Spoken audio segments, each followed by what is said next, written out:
bienvenue. En novembre de 2022, nous avons rédigé à quelques initiateurs, un texte qui s'appelait Halte à la guerre. Texte qui a été signé ensuite massivement en France et dans 17 pays européens, et dont toutes les personnes qui sont à la tribune sont bien évidemment signataires. Depuis, ce texte a fait son chemin, et il y a eu différentes mobilisations dans beaucoup de pays européens, et notamment en Allemagne, avec cette magnifique manifestation de 50 000 à Berlin contre la guerre. Et en Allemagne, les regroupements ont initié un appel contre la guerre et contre la guerre sociale menée par tous les gouvernements, qui tiendra une conférence européenne, on va vous en parler. On a dû même vous distribuer le texte d'appel à cette conférence européenne, qui tiendra une conférence européenne le 8 juillet. Donc nous avons ici, parmi les signataires du Rhône, décidé de convoquer cette réunion pour discuter de toutes ces questions. Je voudrais simplement, pour commencer, vous présenter la tribune. Alors, je vais faire de manière la plus simple, sans qu'il y ait aucune allusion politique de la gauche vers la droite.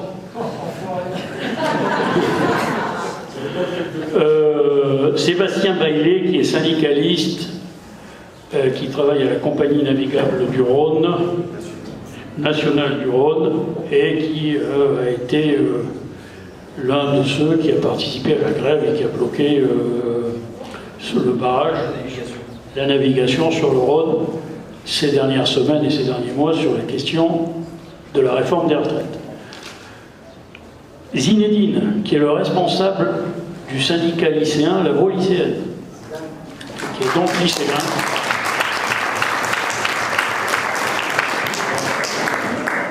Aurélie Gris, excuse-moi, Aurélie, je vais prononcer à l'espagnol en quelque sorte. Aurélie Gris, qui est conseillère d'arrondissement de Lyon 7e de Lyon en commun, militante bien connue de la France Insoumise, et qui aujourd'hui parle en son nom, bien évidemment, ici, comme militante de la France Insoumise.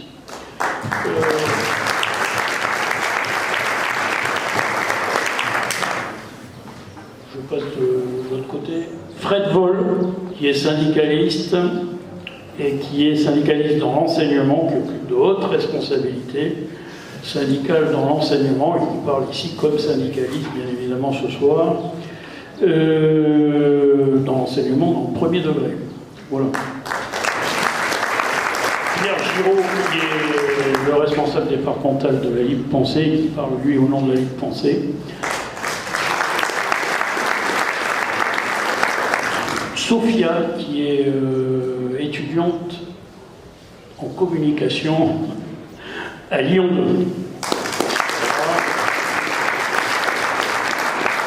Et donc moi-même, si vous m'autorisez, mais bien que je vais commencer à le faire, je présiderai cette réunion. Je suis Philippe Navarro. Je suis bien sûr militant du Parti ouvrier indépendant et de la France Insoumise. Et pour pas qu'il y ait d'erreur, écoutez, je vous propose de commencer tout de suite et je passe la parole à notre ami Zinedine.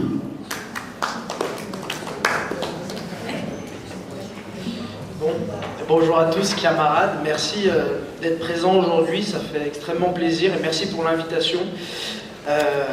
Tout d'abord, moi, le sujet de la guerre, c'est un sujet qui me préoccupe, qui nous préoccupe, nous, de plus en plus, les jeunes, parce qu'aujourd'hui, on essaye de récupérer la jeunesse sur ces questions-là, on essaye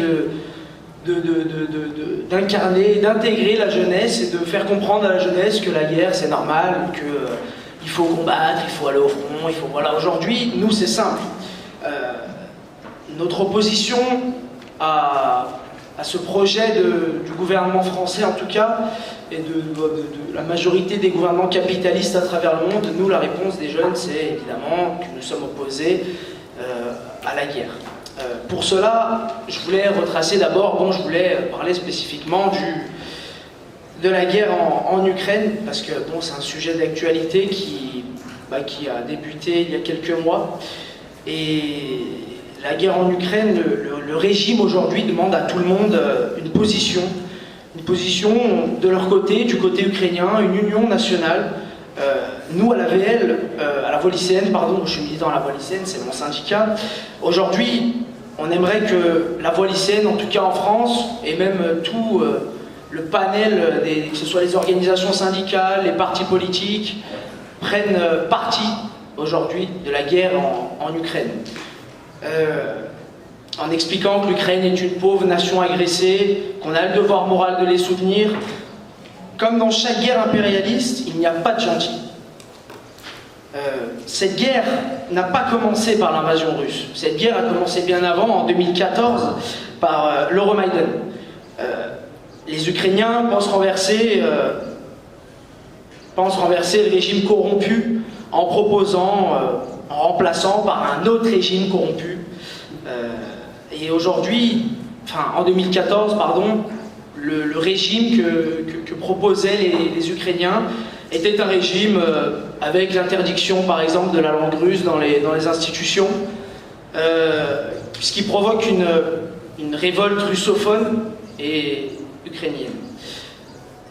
Les milices fascistes également, c'est un sujet qui est très important dans ce conflit, parce que du côté ukrainien, c'est pas tout blanc, parce que il y a des milices fascistes qui sacrifient des syndicalistes dans le Donbass. En faisant ça, en fait, c'est simple.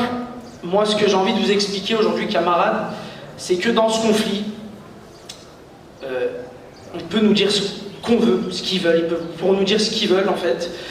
C'est un conflit qui ne commence pas par l'invasion russe aujourd'hui. C'est un conflit qui commence bien avant. Les Russes font passer le conflit d'une guerre civile à une guerre de proxy avec les États-Unis. Dans son discours, Poutine envahit l'Ukraine. Quand Poutine envahit l'Ukraine, il y a quelques mois, on nous explique que l'Ukraine n'a pas besoin d'exister, car c'est une création bolchevique, et sous le prétexte de la dénazification. Et depuis, le régime veut faire l'union sacrée, sous prétexte que cette guerre, et que tout le camp bourgeois répond présent. On s'y attendait, mais de notre côté, sociodémocrates, staliniens, pablistes et j'en passe ont apporté leur soutien à l'OTAN. Et ce cas en Europe, tous les groupes parlementaires européens ont appelé à soutenir la guerre et à soutenir les Ukrainiens dans cette guerre. À l'exception, et il faut le saluer, du groupe la France Insoumise en France, qui s'est opposé fondamentalement depuis le début et qui continue à le faire, autant qu'il le faudra, ils le feront de toute façon. Et je tenais à saluer la LFI sur ce côté-là, c'est que depuis le début, ils ont affirmé une sorte de comment dire, en fait, ils sont restés neutres sur le sujet, quoi. Ils n'ont pas pris part pour l'Ukraine ni pour la Russie.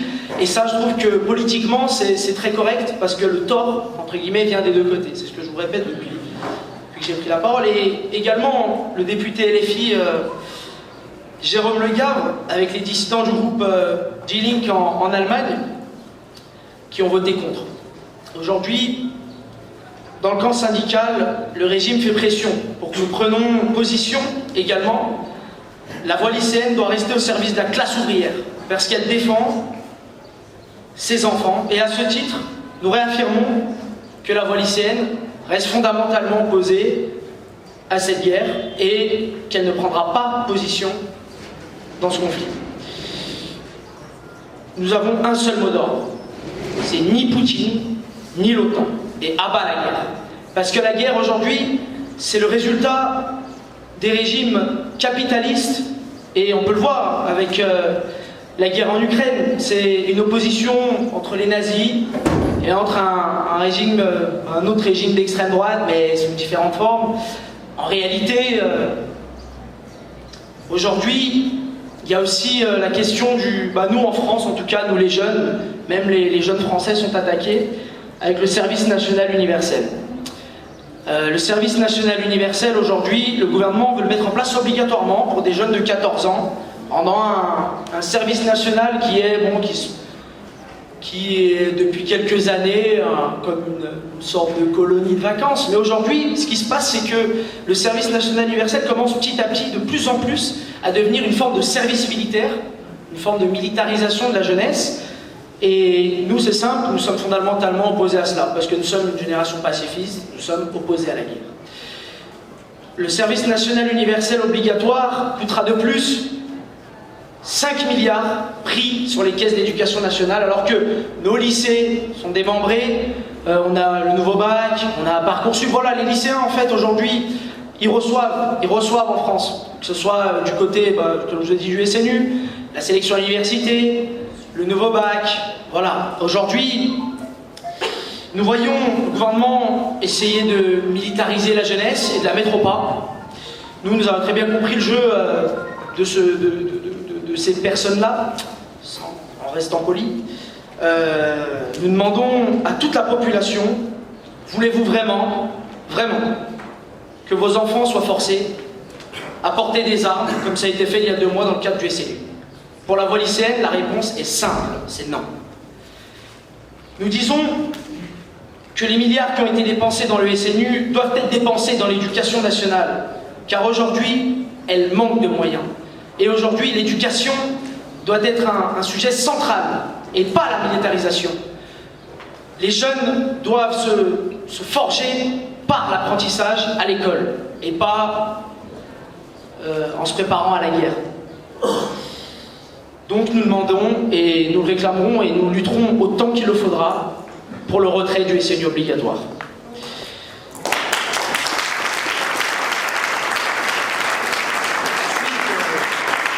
Je voulais aussi parler du budget de l'armée. Pour finir, le budget de l'armée, on voit le gouvernement qui a doublé à horizon de 5 ans, je crois, le budget de l'armée, le faisant passer de 200 à 413 milliards. Donc en fait, pour conclure, aujourd'hui, dans notre pays et dans tout le monde entier, on a, en fait, nous on n'est pas dupes, avec tout ce qui se passe, on comprend réellement ce qui est en train de se passer. On comprend qu'ils veulent passer par une militarisation de la jeunesse, parce que nous, les jeunes, on est les adultes de demain, on constitue le peuple français, on sera les travailleurs, et donc en éduquant la jeunesse dans l'armée, ça forgera un peuple français qui sera prêt au combat et prêt à l'armée. Et je voulais encore une fois le répéter, je pense que là ça s'est répété aujourd'hui, mais nous sommes et nous resterons et nous serons toujours opposés à la militarisation de la jeunesse. Merci à tous.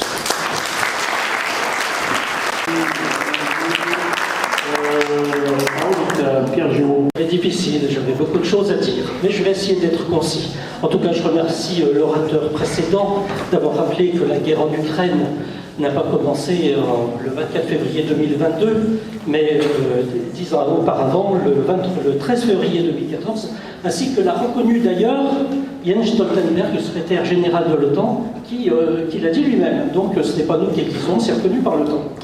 Bien, je vais peut-être paraître m'éloigner un petit peu de mon sujet, mais c'est pour mieux y revenir, bien évidemment. Je voulais vous parler du combat qui est celui de la libre pensée pour la paix inconditionnelle et pour une cause particulière qui est celle de la réhabilitation des fusillés pour l'exemple, qui est plus actuelle qu'on pourrait le penser. Alors, de quoi s'agit-il pour ceux qui ne connaissent pas?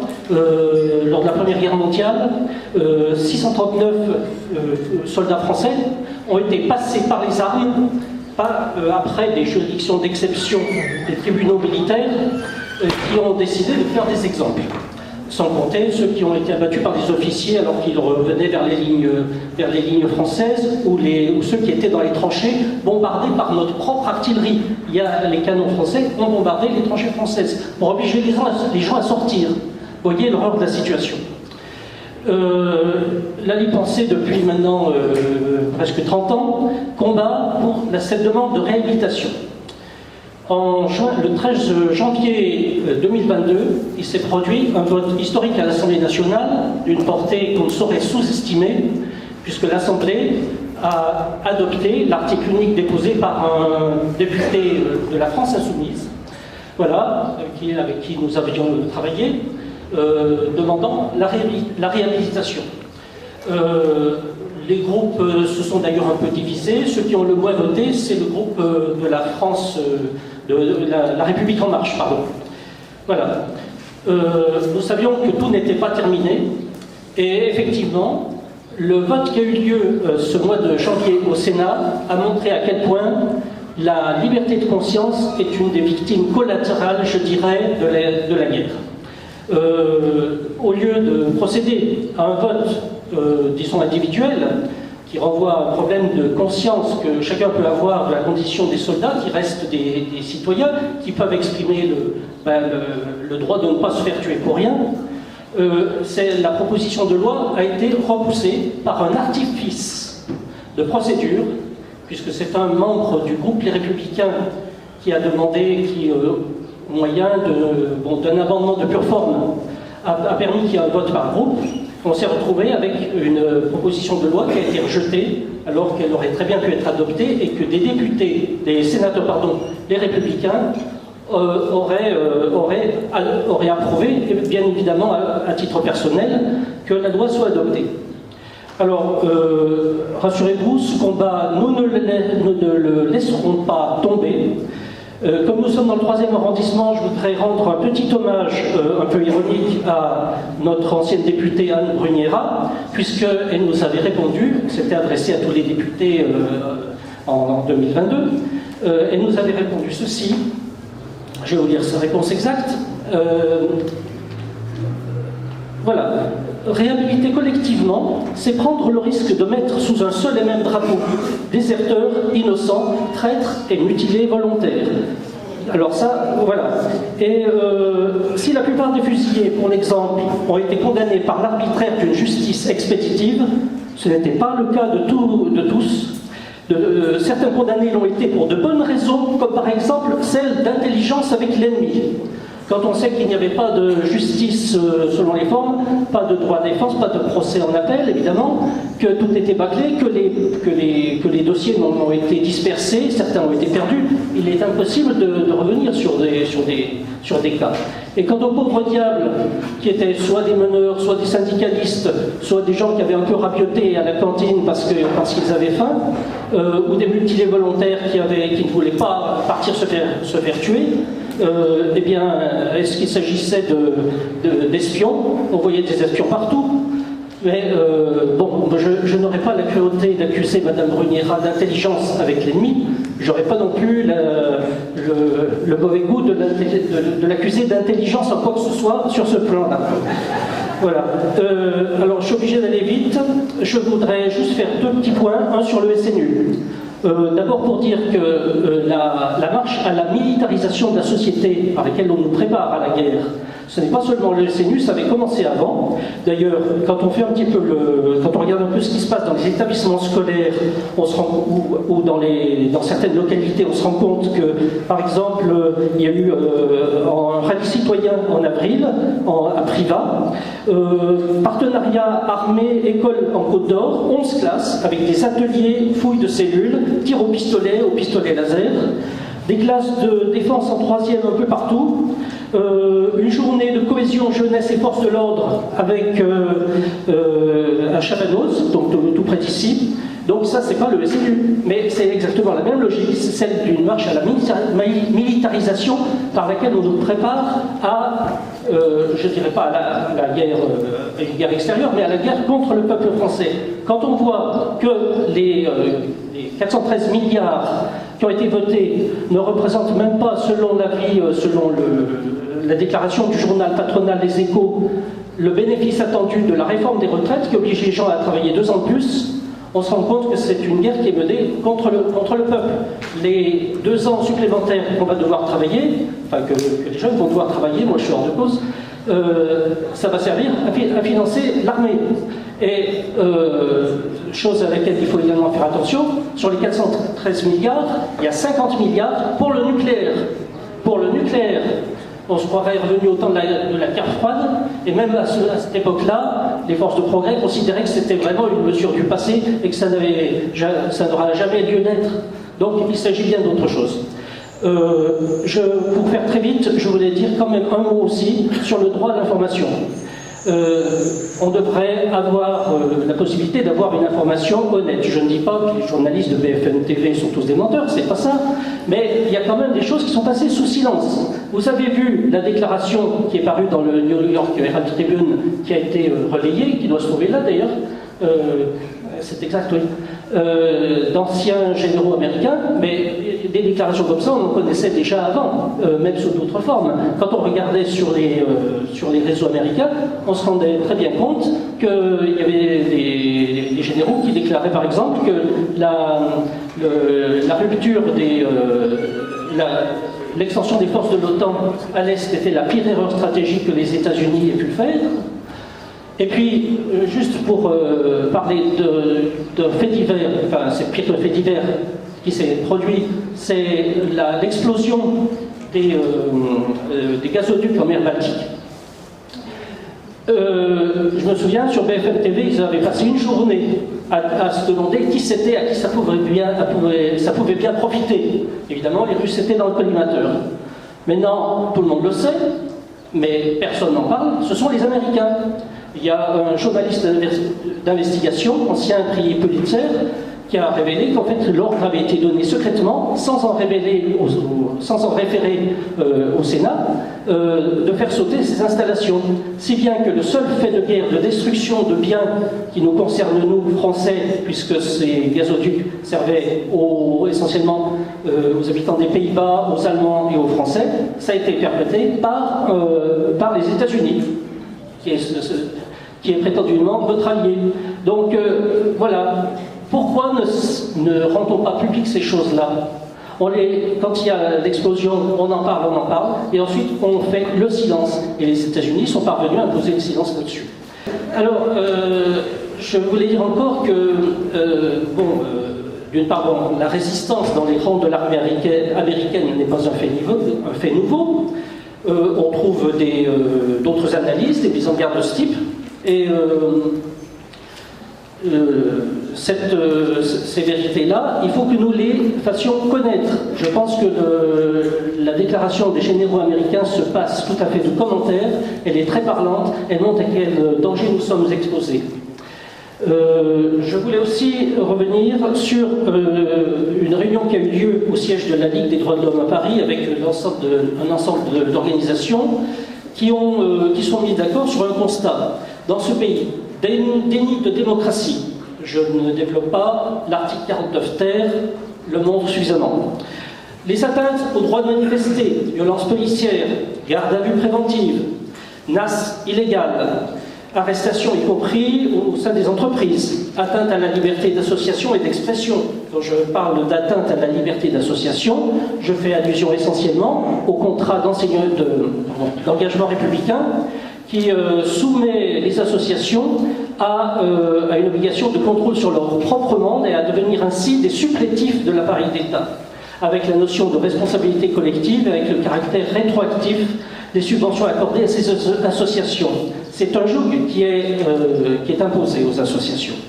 C'est une remise en cause de la démocratie et une loi qui change et qui dénature la loi de liberté, qui est la loi de 1901 sur les associations. Le budget de 413 milliards, j'en ai parlé. Et pour terminer, oui, à propos du SNU, il faut savoir que d'abord, ce SNU, on a refusé, on n'a pas renoncé à sa généralisation.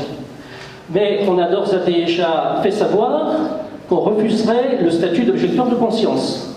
D'autre part, ce service national universel ne concernerait pas les étrangers, mais uniquement les Français. Donc, il faut prendre au sérieux l'un des objectifs affichés lors du rapport au Sénat « Jeunesse et citoyenneté, une culture à réinventer ». Et il y est bien dit que dans une logique de contribution à l'esprit de défense, d'informer les jeunes des perspectives de carrière dans les armées et la gendarmerie et des besoins des forces de réserve, la professionnalisation imposant un effort particulier pour susciter des vocations. C'est à ça que sert le CNU.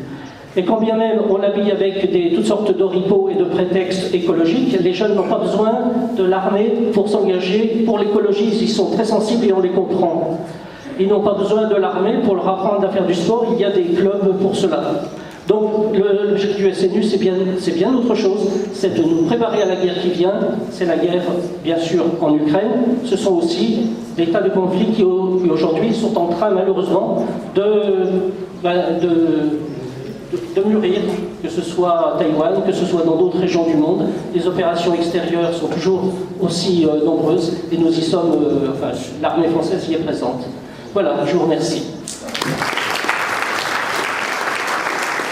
Sébastien Bellet, je travaille à la Compagnie nationale du Rhône. La Compagnie nationale du Rhône, on gère le Rhône, la production d'électricité, navigation, etc. Donc j'ai le statut, pour la faire court, EDF-GDF, au niveau de l'énergie. Donc on s'est réunis avec des collègues de la CNR et on a écrit un texte. Je suis à la tribune en tant que syndicaliste, je n'ai pas le mandat de mon syndicat, néanmoins je suis syndiqué à la CGT, et donc la CGT Énergie. Donc voilà ce qu'on a écrit. La loi de programmation militaire 2024-2030 a été votée à l'Assemblée nationale.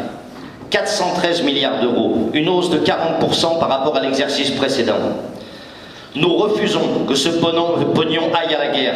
Nous refusons d'être entraînés dans cette logique de guerre, dont on subit déjà les conséquences désastreuses, économiques, financières, sociales, écologiques. Le mouvement ouvrier, les syndicats, la population exigent la réorientation des budgets vers les besoins sociaux, salaires, retraites, santé, hôpitaux, éducation, recherche, services publics, création d'emplois, respect de la planète. Halte à la guerre, cessez le feu immédiat. Mais rendons-nous au cœur du conflit. Des milliers de jeunes Ukrainiens et Russes meurent sous les bombes pour le seul profit des capitalistes russes et des grandes puissances qui se partagent déjà le festin. Un ancien marine américain commentait à une chaîne d'infos que la ligne de front c'est un véritable hachoir à viande. L'espérance de vie des soldats est de 4 heures. Pour alimenter cette boucherie, Zelensky, grand ami des Biden et Macron entre autres, Zelensky fait voter des lois pour renforcer les sanctions et la répression contre les jeunes qui refusent de s'enrôler dans l'armée ou d'obéir aux ordres. Fin mai, camarades, on comptait déjà plus de 300 000 victimes. Mais qu'importe, les gouvernements, dont celui de Macron, bien sûr, envoient toujours plus d'armes. Il y a des avions bombardiers F-16 qui sont prévus. Regardons dans le rétro. Quand les USA ont envahi l'Irak, quand l'Arabie Saoudite a envahi le Yémen, quand Israël a envahi le Liban ou occupe la Cisjordanie, aucun dirigeant, aucun gouvernement ne nous a dit « il faut envoyer des armes aux Irakiens, il faut envoyer des armes aux Yéménites, aux Palestiniens ». Non. Je suis présent ce soir à cette tribune en tant que syndicaliste. Je milite dans la CGT Énergie. Je pense que c'est notre responsabilité d'agir contre les gouvernements pour que ça cesse. Pour que cette union sacrée qui regroupe des dirigeants de beaucoup de diverses associations malheureusement, des dirigeants qui préfèrent envoyer des armes, cette union sacrée qui nourrit cette guerre, cette union sacrée qui y contribue. J'ai discuté avec des anciens du syndicat qui s'intéressent aux archives de la CGT des origines. En 1914, dans une situation bien plus difficile qu'aujourd'hui, où l'union sacrée, déjà, qui embarquait organisation politique et syndicale, et le chauvinisme le plus brutal, avait tout emporté avec le soutien de la quasi-totalité des dirigeants dans la plupart des pays d'Europe, en France, en Allemagne. Une pensée donc, nous avons une pensée pour les camarades de la CGT, à l'époque, Pierre Monat, Alfred Rosmer, Alphonse Mermem et quelques autres, qui malgré les immenses difficultés, ils ont alors dit non à la capitulation de la CGT devant l'Union sacrée. Ils ont participé et soutenu les conférences internationalistes de Zimmerwald et Kiental et sauvé l'honneur et l'avenir du mouvement ouvrier. J'ai noté que l'UD-CGT du Rhône, ce fut l'une des premières à rejoindre ce combat. La situation, bien sûr, est différente aujourd'hui. La méfiance est grande parmi les travailleurs et les militants sur les discours bellicistes qui poussent à la guerre, sur les milliards de dépenses militaires prélevées sur les sommes qui devraient aller aux retraites, à l'école, aux hôpitaux. Nous avons vu, à l'occasion de la venue de la caravane du SNU, le Service National Universel, que les jeunes rejettent largement l'embrigadement militaire. Des réunions publiques comme celle-ci, il y en a des dizaines en France, des centaines en Europe. C'est nous qui avons raison, bien sûr. On sait que les guerres ne sont jamais au profit du peuple. La seule alternative pour les peuples, pour l'humanité, c'est la paix. Je vous remercie de votre écoute. Bon dit sur la guerre.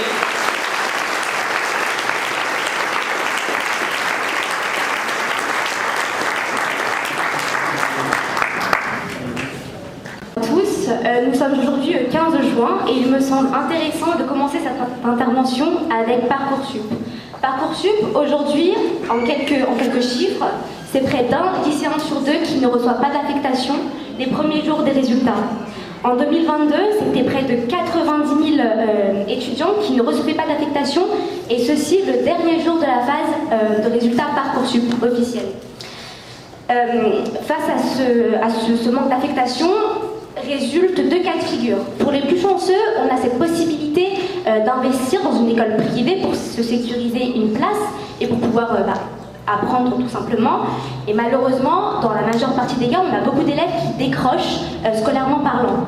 Et ce décrochage, aujourd'hui, il bénéficie quand même pas mal, notamment à une institution qui est celle de l'armée, qui aujourd'hui fait une très grande propagande justement pour que les jeunes générations rejoignent les rangs. En effet, comme on a évoqué les camarades, on a ce SNU dont on parle déjà depuis 2019, qui fait sa tournée maintenant depuis plusieurs mois, qui est destiné aux jeunes de 14 ans, mais ça peut aller très bien sur la base du volontariat, entre guillemets, jusque les 25 ans. Ce dispositif est donc présenté comme un stage de cohésion, qui est en réalité un service ni militaire ni civique, et qui vise en fait tout simplement à endoctriner la jeunesse. Endoctriner la jeunesse au travers d'une éducation militarisée, dans le but de faire accepter justement à ces jeunes générations les guerres, les conflits qui vont suivre, qui sont pour la plupart orchestrés quelque part, et puis aussi les inciter en fait à aller sur le champ de bataille et aller jusqu'à risquer leur vie. Le gouvernement nous impose plutôt ce dispositif avec cette phrase « Il faut que les jeunes s'engagent ». Il faut que les jeunes s'engagent, mais pourtant, depuis des années, les jeunes sont dans la rue, les jeunes sont investis dans les questions politiques, économiques et sociales. Il y a quelques semaines de ça, des collectifs étudiants, des collectifs de mobilisation organisaient justement des manifestations contre l'opération Wambushu à Mayotte, cette opération violente et désastreuse, contre les grandes bassines à Sainte-Soline pour un accès à l'eau pour tout le monde, contre le racisme, contre les discriminations, contre la destruction de la planète, et permettre justement de mettre en avant toutes les problématiques liées à l'écologie, au climat et à l'environnement. Donc comme l'ont évoqué aussi précédemment les camarades, on a cette loi de programmation militaire qui est passée le 7 juin, qui prévoit un budget de 413 milliards d'euros sur la période 2024-2030.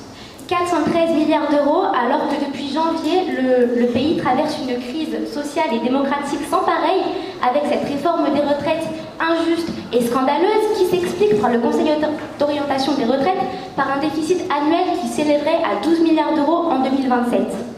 413 milliards d'euros pour aller tuer des innocents et pour aller faire couler le sang tout simplement, alors qu'on a une précarité étudiante qui n'a jamais été aussi grande aujourd'hui en France. Les étudiants, aujourd'hui, c'est près de la moitié qui a un emploi en parallèle de ses études. Et dans cette moitié, dans ces 50%, on a près de 60% de ces étudiants qui estiment que cette activité leur est indispensable pour vivre convenablement, pour payer le loyer, pour payer tout simplement un caddie au niveau pour s'alimenter.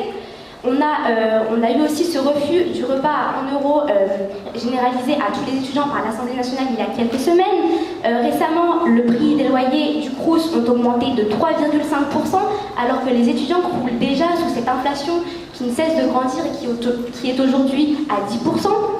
Donc on ne peut pas en fait poser autant de budget dans le militaire, dans l'armée, alors qu'à côté, dans le social, c'est désastreux et c'est saccagé de partout. 413 milliards d'euros pour une guerre qui, selon les États-Unis, selon la France, selon les pays de l'Union européenne et de l'OTAN, viserait à protéger la démocratie et à sécuriser la paix dans le monde. Alors qu'on sait très bien qu'aujourd'hui, les guerres nourrissent des intérêts politiques, économiques et géostratégiques. Clausewitz en parlait déjà au XIXe siècle, la guerre n'est rien d'autre que la continuation de l'économie sous d'autres formes.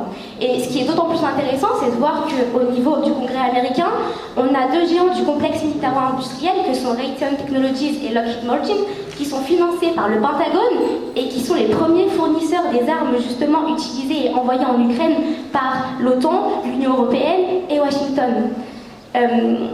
Ce sont des entreprises qui réalisent chaque année des profits exorbitants.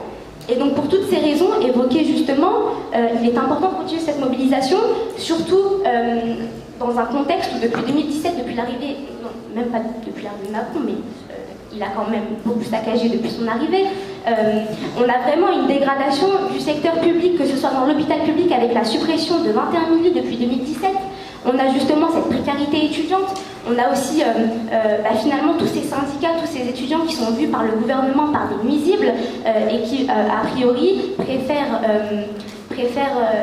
inviter à l'Élysée de grands PDG comme Jeff Bezos ou Larry Flynn, PDG de BlackRock, qui a fait énormément d'entrées à l'Élysée depuis 2017, alors qu'à côté, on a tout le secteur public qui est saccagé et massacré. Donc, voilà.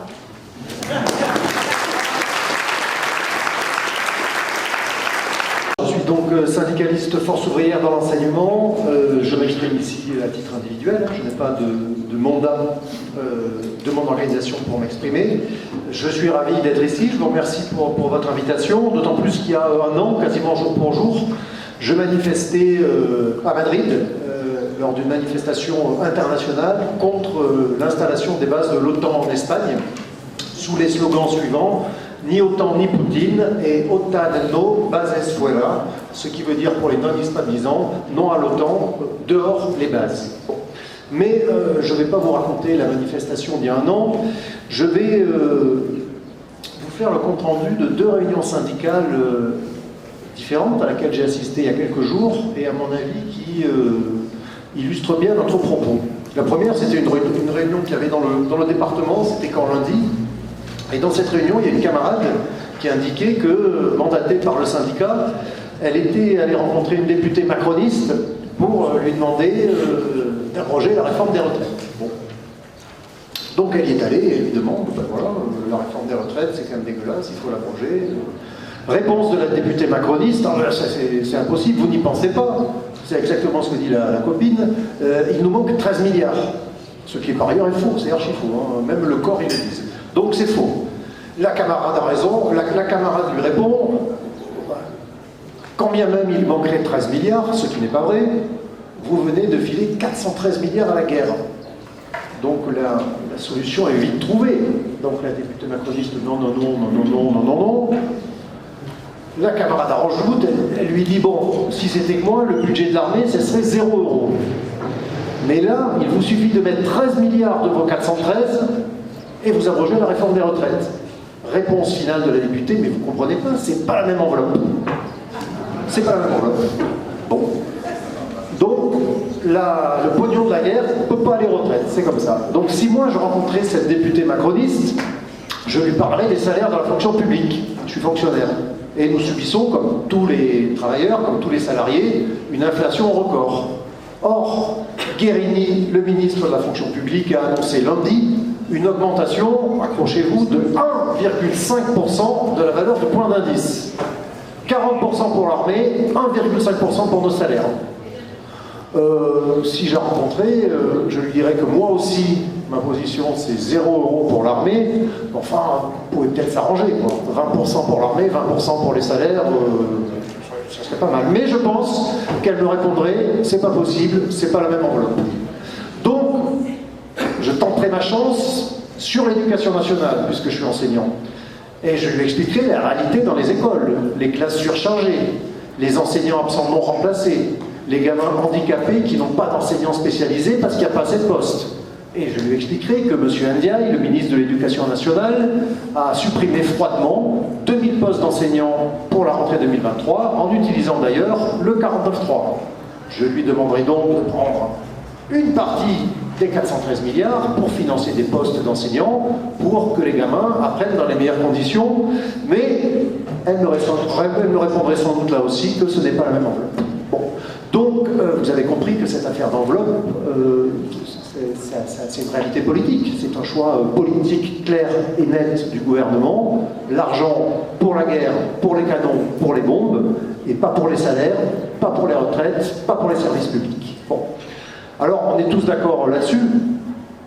Dans cette réunion, je pense que les 413 milliards scandalisent ici tout le monde. Je pense qu'ici tout le monde est attaché à défendre les salaires, les retraites et les services publics.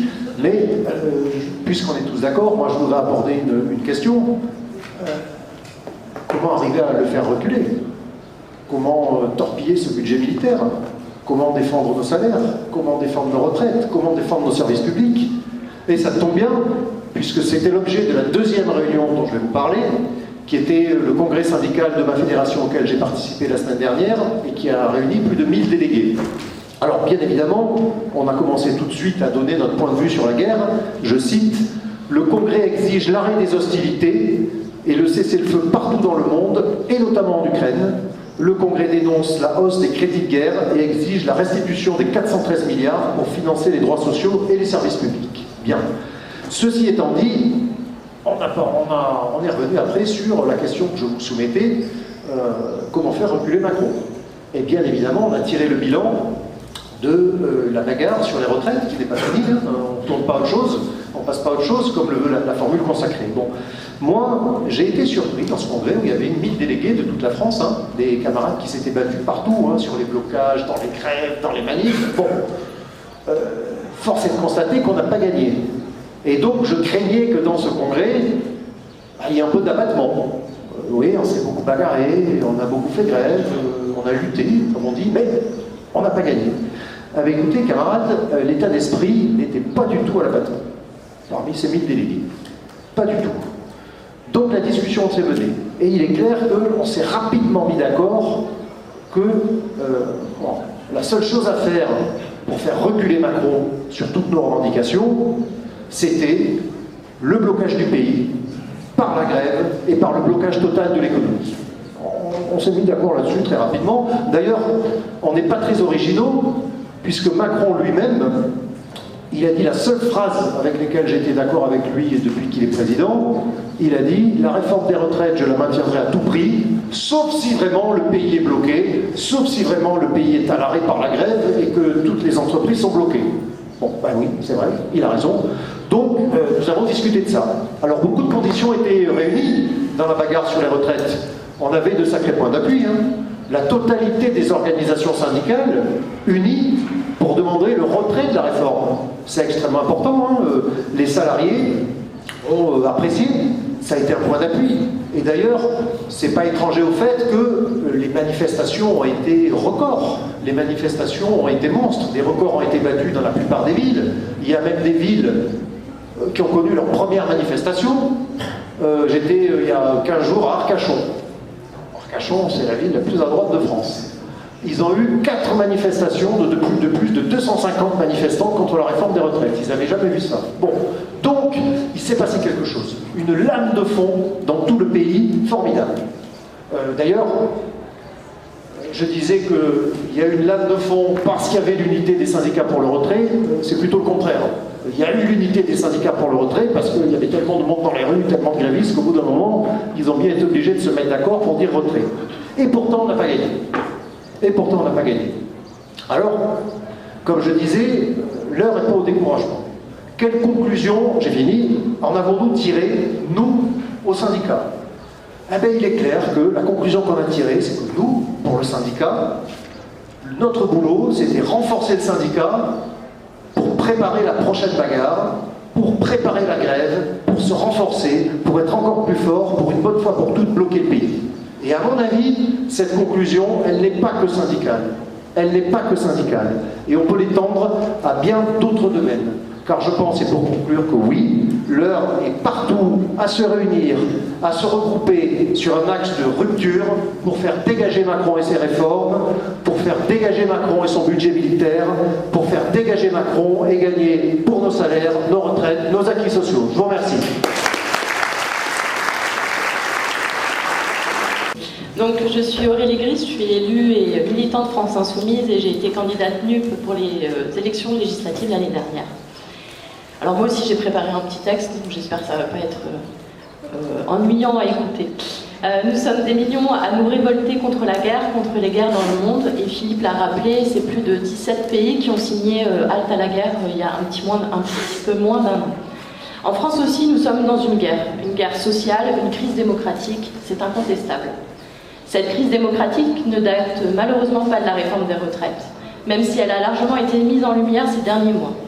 Elle s'est accélérée depuis fin 2018, suite aux mesures vexatoires prises à l'égard du monde rural et des plus précaires, qui ont vu naître le mouvement des Gilets jaunes.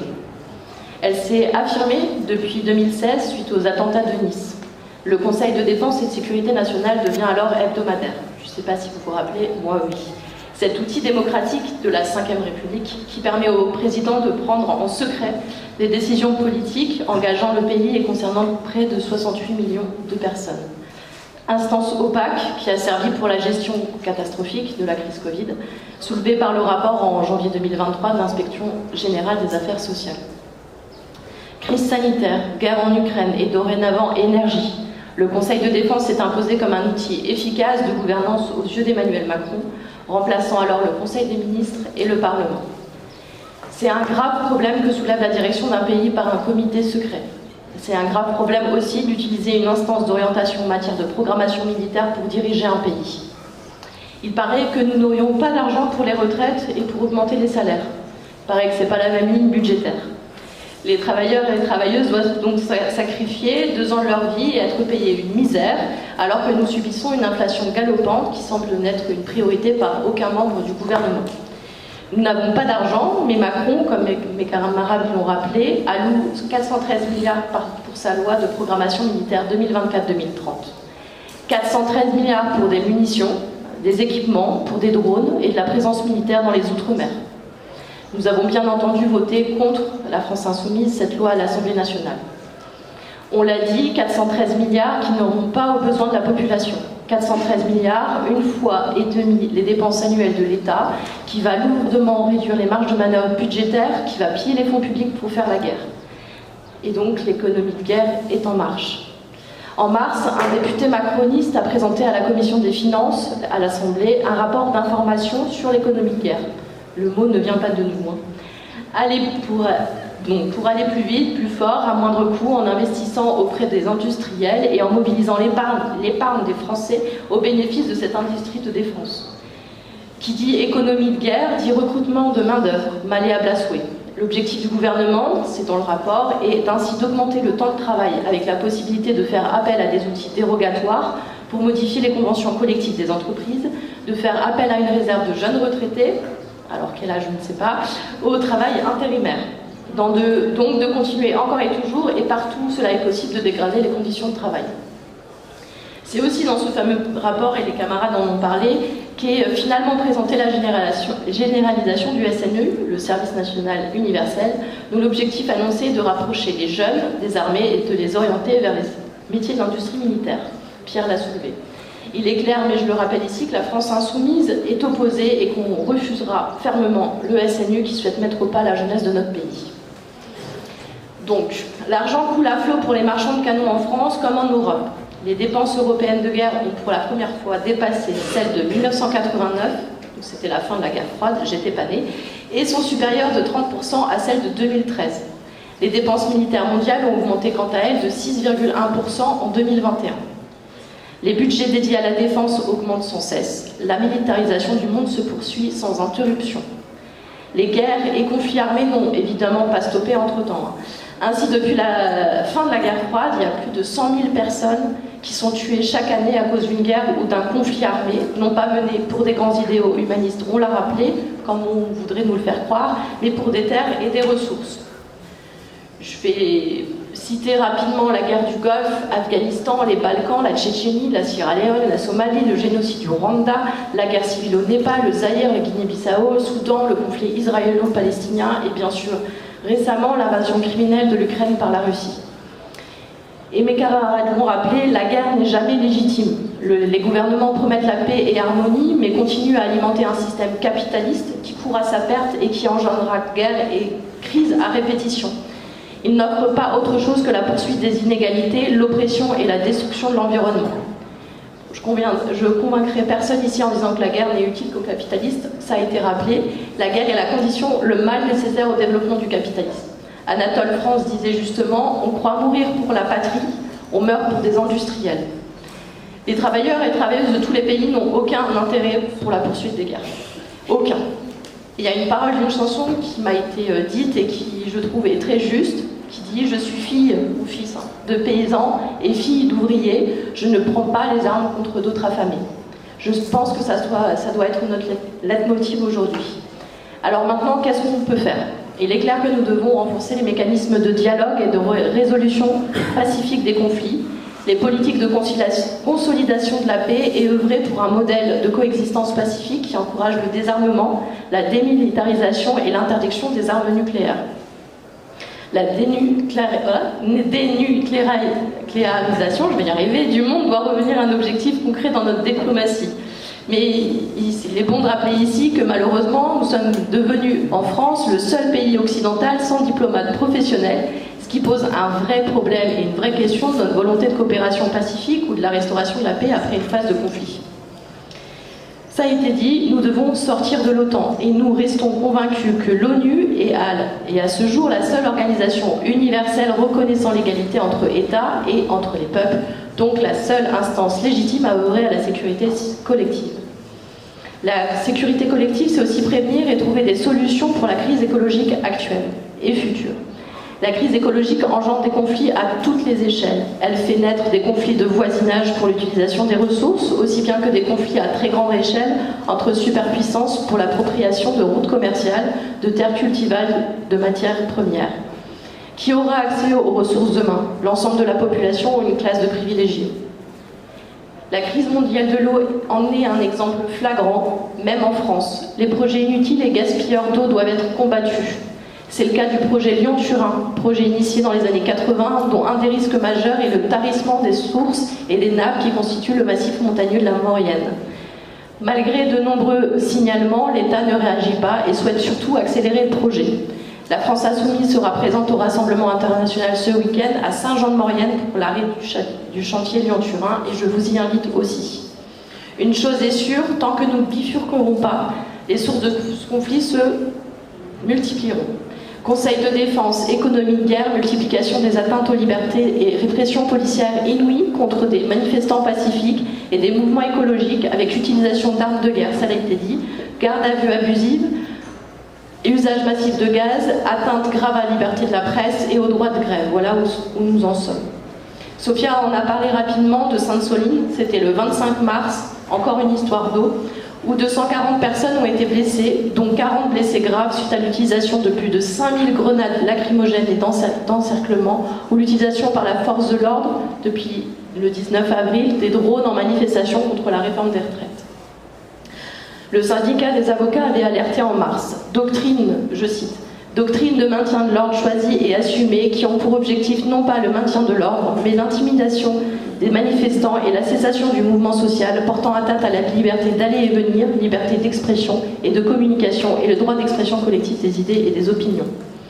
De l'ONU au Conseil de l'Europe, aux grandes ONG de défense des droits humains, les institutions internationales s'inquiètent des abus en France dans la politique de maintien de l'ordre et ses conséquences sur les libertés. Ces libertés individuelles qui sont elles aussi très fortement remises en cause depuis plusieurs années. On se rappelle, après un pass sanitaire où le gouvernement a mis en place une situation dans laquelle n'importe quel citoyen contrôlait tous les autres, en 2021, malgré de très nombreuses manifestations à l'appel d'organisations de journalistes, syndicats et collectifs de défense des droits humains, la loi controversée Sécurité globale, contraire à la Déclaration des droits de l'homme et du citoyen, est adoptée, rendant possible de nouveaux outils de surveillance, drones, caméras, piétons et protection des forces de l'ordre. Récemment, La loi JO 2024, si vous l'avez suivi, qui a été adoptée le 19 mai, va plus loin et permet l'utilisation d'une vidéosurveillance algorithmique s'appuyant sur l'intelligence artificielle pendant la période des Jeux, avec une possibilité d'étendre ces mesures jusqu'en mars 2025. On ne sait pas pourquoi. Les associations et ONG alertent, la quadrature du net met en garde à terme contre l'identification par reconnaissance faciale en temps réel et à la massification de la vidéoverbalisation. Ces mêmes associations et ONG qui défendent nos libertés fondamentales sont menacées par des membres du gouvernement, avec la promulgation de la loi séparatisme et par le contrat d'engagement républicain. Récemment, Darmanin a eu des déclarations extrêmement graves à l'encontre de la LDH, la Ligue des droits de l'homme, association qui existe depuis 125 ans, dont sa seule boussole est la défense des droits et libertés de tous et de toutes, et qui n'avait jamais été remis en cause depuis le régime de Vichy. Dans la même philosophie délétère, les députés Renaissance ont obtenu la création d'une commission d'enquête parlementaire sur les groupuscules soi-disant de violence à l'occasion de manifestations. En ligne de mire encore, les plus jeunes, les militants de gauche et écologistes. On notera par contre l'absence de réaction du gouvernement lorsque la préfecture de police de Paris autorise d'éplumer une manifestation de plusieurs centaines de militants d'extrême droite avec leitmotiv l'incitation à la haine, ou lors des manifestations de l'extrême droite lyonnaise en octobre et en décembre, ou en dimanche dernier. On a des syndicats avec nous, et les syndicats ne sont pas en reste. Bâillonner et mettre au pas la jeunesse et les travailleurs-travailleuses, c'est le programme de Macron. Les syndiqués subissent de plus en plus de violences policières dans les manifestations, des discriminations, des intimidations, des sanctions et des menaces de licenciement pour fait de grève ou activité syndicale. Jeudi dernier, le Sénat a adopté un amendement touchant au droit syndical des magistrats, en imposant le principe d'impartialité aux syndicats du magistrat, afin d'éviter que ces derniers puissent prendre des positions sur les questions sociales, sur les projets de loi et le fonctionnement de la justice. Quand on s'endort en démocratie, on se réveille en tyrannie. Alors oui, nous sommes dans une guerre sociale, une guerre économique. Nous sommes pris dans l'engrenage de la violence et du contrôle généralisé. Et oui, nous avons peur. Est-ce trop tard pour agir? Non. Ensemble, et ça l'a été rappelé, il nous faut être un rempart contre cette répression, contre ce monde capitaliste mortifère qui amène à la guerre. La France connaît un mouvement social et citoyen d'une ampleur que l'on n'avait jamais connu depuis 1968. J'étais de même pas née. Il nous faut intégrer les associations, les collectifs, les syndicats, la France insoumise, les partis de la NUP, nos alliances internationales pour un changement de système et de paradigme. L'espoir réside dans notre capacité d'action, de mobilisation et d'action. Il nous faut rassembler, innover, résister, nous défendre et refaire société. Nous ne pouvons pas lâcher et nous ne lâcherons pas.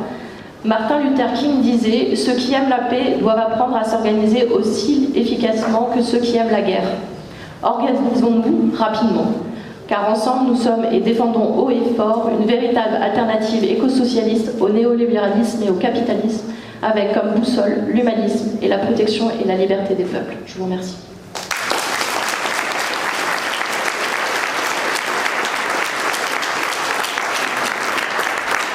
Oui, camarades, la presse, ces derniers jours, rapporte qu'il y a une accélération, comme ils disent, guerrière. Je vous fais remarquer d'ailleurs que dans cette guerre, et comme dans toutes les guerres d'ailleurs, je ne sais plus quel était l'homme politique qui a dit un jour la première victime de la guerre, c'est l'information. Cette guerre n'échappe pas à cette règle. Là, on ne vous dit jamais... Fut un temps, il y a quelque temps en France, tous les soirs à la télévision, vous saviez à l'unité près combien il y avait de morts, et on vous redisait, etc., etc. Mais là, c'est une guerre où il n'y a pas de morts. On ne vous dit rien. On ne sait pas s'il y a des morts, etc. Ils sont plusieurs centaines de milliers, c'est une certitude, d'ores et déjà, Ukrainiens et Russes qui sont morts. Si les morts sont ukrainiens et russes, les ordres sont américains. Les ordres de l'accélération guerrière, les ordres du déclenchement de la guerre sont américains. Quand on dit l'OTAN, camarades, on comprend les États-Unis d'Amérique.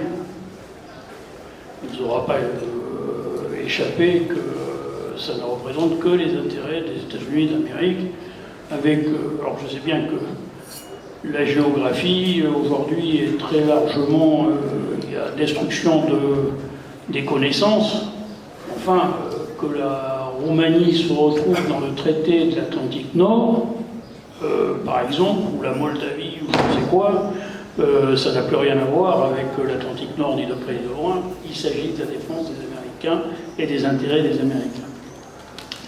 De ce point de vue, qu'est-ce que signifie cette accélération guerrière? Nos camarades allemands, l'organisation qui s'appelle Aufstoßen, qui signifie debout, a sorti une affiche. Vous la verrez bientôt. Je pense qu'elle est très simple. Elle dit une chose, ça a commencé par les Panzers. Scholz vient de déclarer que maintenant on va livrer des avions. Et le coup d'après, ça va être quoi?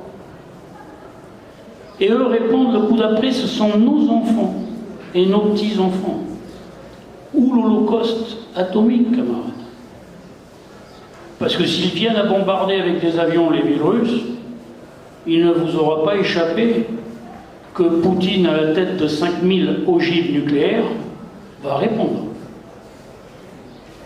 Et parce qu'il n'aura pas d'autre choix, de ce point de vue, que de répondre.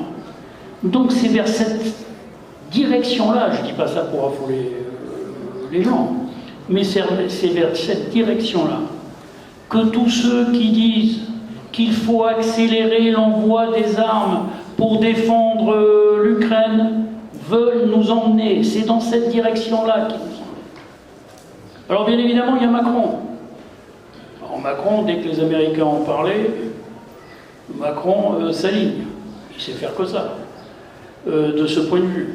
Et il dit, on va accélérer l'envoi des armes, et il multiplie ce chiffre incroyable, 413 milliards d'euros. Mais il n'y a pas que Macron, camarades. Il y a des fois, je me demande dans quel monde on vit. Je dois être naïf, mais je crois tomber de ma chaise. Sur les 413 milliards d'euros qu'ils ont votés au Parlement, 60 milliards pour les armes nucléaires. 60 milliards. Et le Parti des Verts, les écologistes, sauf un député d'entre eux, une députée, c'est une députée, tous ont voté pour les 60 milliards des armes nucléaires. Vous voyez qu'ils étaient contre le nucléaire. Et ils ont voté pour les 60 milliards des armes nucléaires. Il n'y a pas que Macron, camarades. Dans ma jeunesse, moi je suis un vieux militant, ça fait quelques années que je combats, je suis, comme chacun sait, trotskiste, et donc j'ai été amené à combattre ce qu'on appelle le pablisme, c'est-à-dire, grosso modo, ce qui tournait autour de la LCR. Donc j'ai pas beaucoup d'illusions là-dessus, sur ces questions-là. Mais si on m'avait dit un jour, que l'organisation qui a succédé à la LCR, le NPA, allait manifester la main dans la main avec Macron pour l'envoi des armes en Ukraine, j'aurais dit calomnie. C'est pas possible. Et pourtant, on voit ces choses-là, camarades. Nous voyons aujourd'hui ces choses-là. C'est un problème. Dans les organisations syndicales, les camarades qui ont parlé avant moi ont indiqué toutes les prises de position tout à fait justes, etc. D'ailleurs, les confédérations, au point de départ, ont pris une initiative qui était parfaitement correcte. Puisque vous savez qu'on envoyait, comment dirais-je, des médicaments, des produits de première nécessité, etc., en Ukraine, la guerre pour les populations qui sont les premières victimes de cette affaire, etc. Tout ceci est parfaitement normal. Mais dans cette même salle où nous sommes, a eu lieu le 1er juin, c'était donc il y a une dizaine de jours, une quinzaine de jours, une réunion. Une réunion syndicale. À laquelle ont participé nos camarades de la CGT, nos camarades de la FSU, nos camarades de Solidaire. Et c'était en solidarité avec le peuple ukrainien. Ils disent très justement, et on ne peut être que d'accord avec eux, CGT, FSU et Solidaire condamnent l'invasion de l'Ukraine par les armées russes. La responsabilité de la guerre en cours incombe à Vladimir Poutine et à son régime. Mensonge. Poutine est une canaille d'oligarque qui a assassiné des gens, comment dirais-je, remise en cause de la propriété sociale en Russie à la suite de Helsinki et tout ce que vous voulez, rétabli la propriété privée des moyens de production, etc., etc. Mais la guerre, c'est les États-Unis d'Amérique, camarades. C'est l'OTAN. Et dire qu'aujourd'hui la guerre incombe à Poutine revient à défendre l'OTAN, s'aligner derrière lui et défendre la guerre. Et rendre impossible le combat contre la guerre. Parce que le combat contre la guerre passe par la rupture nette, sans aucune équivoque, avec l'OTAN, Biden, Macron et consorts. Il ne peut pas y avoir, nous ne pouvons pas nous retrouver aux côtés de ces gens-là, quelles que soient les raisons, quels que soient les éléments. Je ne reviens pas puisque tous les camarades ont donné les éléments. En 2014, la guerre, etc. En 2014, l'OTAN a fait signer à Minsk, sous son égide, sous sa responsabilité directe, des accords qui ont été signés entre Poutine et Zelensky à ce moment-là. Angela Merkel, qui défend les intérêts du capitalisme allemand, c'est son rôle, c'est pour ça qu'elle est là. Angela Merkel a donné une interview au grand journal allemand qui s'appelle Die Zeit en décembre 2022. Et elle explique la chose suivante. Les accords de Minsk, je la cite, sous l'égide de l'OTAN, ont été un moyen pour gagner du temps. Un moyen pour permettre de renforcer militairement l'Ukraine pour qu'elle puisse mener la guerre qu'elle mène aujourd'hui. En 2014, ce n'était pas possible. Il fallait gagner du temps, il fallait les accords de Minsk. Et c'est ça qui a été fait. Ça le dit bien évidemment Angela Merkel. Mais les autres camarades ont tous cité la tribune du New York Times. La tribune du New York Times, camarades, c'est pas n'importe quoi. Vous tombez d'ailleurs un peu à la renverse. Il cite la tribune du New York Times, camarades, signée par les généraux américains. Il cite, alors comme je ne le connais pas personnellement, vous me permettrez de retrouver son nom, le fait que l'actuel directeur de la CIA, le directeur de la CIA, c'est-à-dire le chef, un certain qui s'appelle Burns, il a écrit un câble, disent-ils, à la secrétaire d'État de l'époque Condoleezza Rice, dont il a dit, où il disait à ce moment-là, attention, nous rentrons dans un processus avec l'expansion de l'OTAN et l'adhésion de l'Ukraine à l'OTAN, dans un processus que nous ne contrôlons pas et dont nous ne savons pas où il peut nous mener. C'était la position officielle, camarades. Oui, mais ces gens-là oublient une chose très simple. C'est que le capitalisme est en crise. En crise. Le capitalisme et la crise du capitalisme, elle est très simple. Ils ont trop de pognon. Ils ont trop d'argent. Ils sont incapables de valoriser dans le processus économique normal le capital qu'ils possèdent. Les capitalistes le savent, mais ils n'en ont que faire. Le capitaliste qui possède ses capitaux veut qu'ils soient valorisés. Et le meilleur moyen pour le valoriser, actuellement, c'est l'économie de guerre. Et pour qu'il y ait une économie de guerre, il faut qu'il y ait la guerre, camarades. Parce que les armes sont une marchandise comme les autres. Elles ne rapportent un bénéfice que lorsqu'elles sont utilisées. Tant qu'elles ne sont pas utilisées, vous n'avez pas de plus-value possible. Vous n'avez pas de bénéfice possible.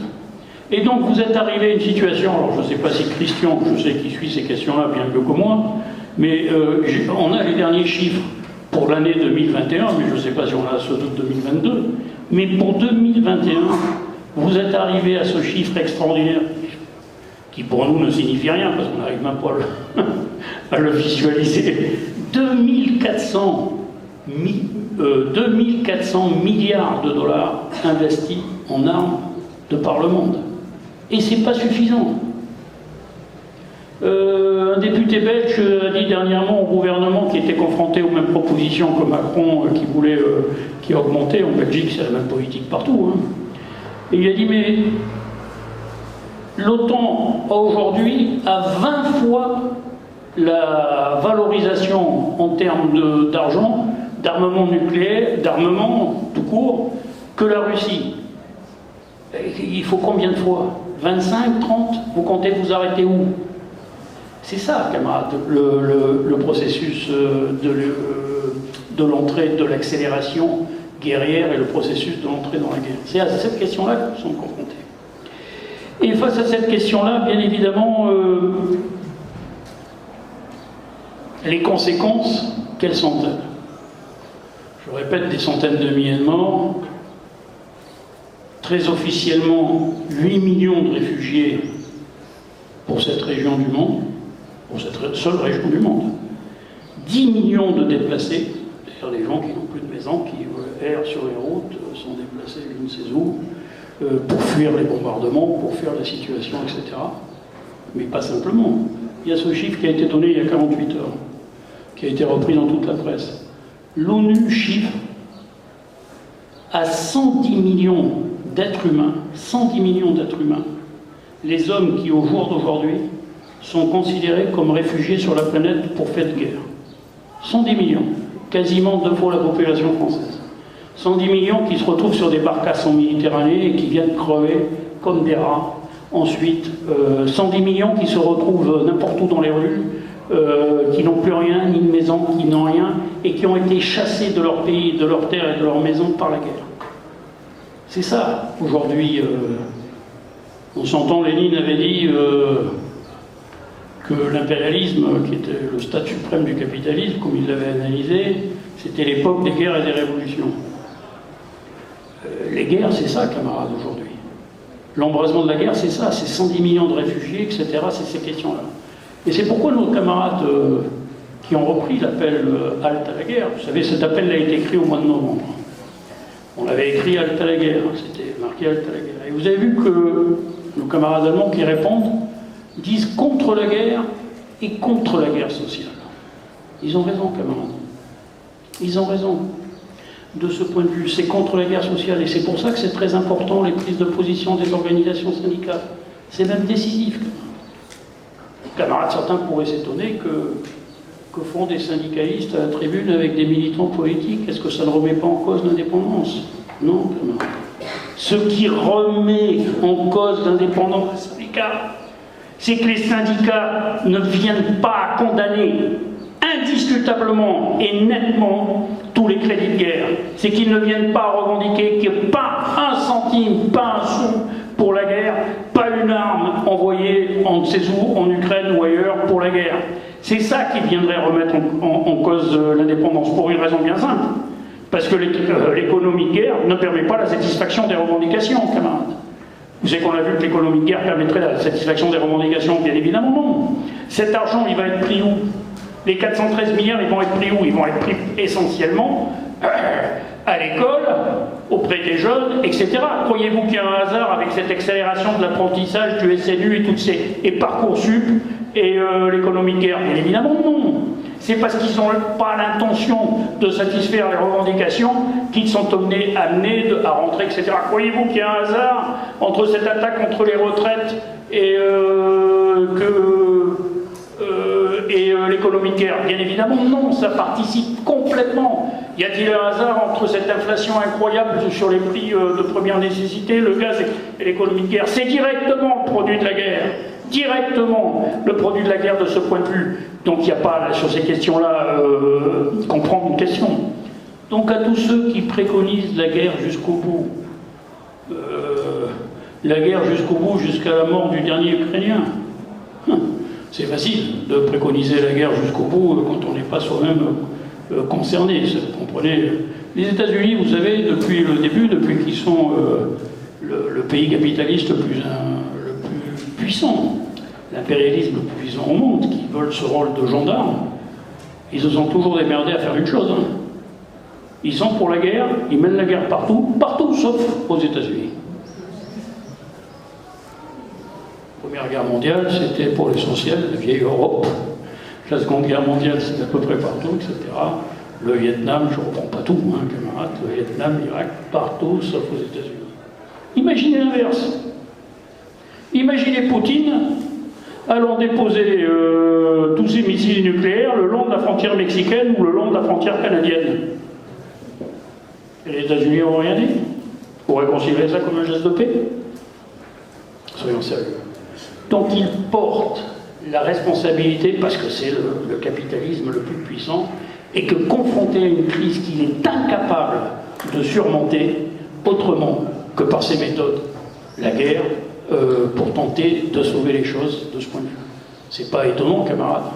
Si dans le capitalisme aujourd'hui, vous savez quelles sont les deux marchandises qui ont le plus grand volume de vente. La première, ce sont les armes, la seconde, c'est la drogue. Et la généralisation de la drogue.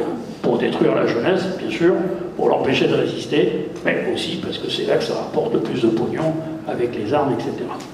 Donc voilà, c'est confronté à cette crise, c'est pour ça que nous sommes confrontés à cette guerre, et que de ce point de vue, les mots d'ordre qui disent ni OTAN ni Poutine, qui disent que nous ne rangerons jamais, ni derrière les uns ni derrière les autres, mais que nous restons indépendants, c'est-à-dire fidèles à nos mandats, fidèles à la défense des intérêts des populations, etc., seul cela, camarades, peut aider le peuple ukrainien.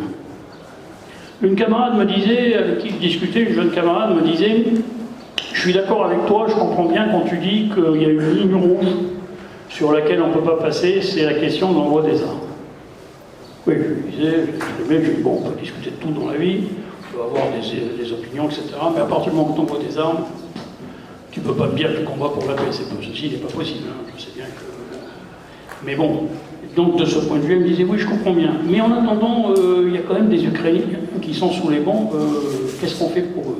Comment peut-on les aider? Et cette question, plusieurs avant moi ont essayé d'y répondre, et je crois que les éléments qu'ils ont apportés sont très importants. Et d'abord, camarades, il faut préciser les choses. Aider qui? Le peuple ukrainien? Oui, bien sûr. Le peuple ukrainien, bien évidemment qu'on l'aide. Le gouvernement ukrainien? En aucun cas. Zelensky est une canaille du même type que Poutine. Je vous rappelle il y a encore peu, l'Ukraine était considérée comme le pays le plus corrompu du monde. Il est dans ce qu'on appelle les Pandora Papers, qui nous ont indiqué qu'il a, rien que pour la seule ville de Londres, il a 3 appartements, pour une valeur de je ne sais plus combien de millions, peu importe de ce point de vue, etc. Mais c'est pas que ça, Zelensky, camarade.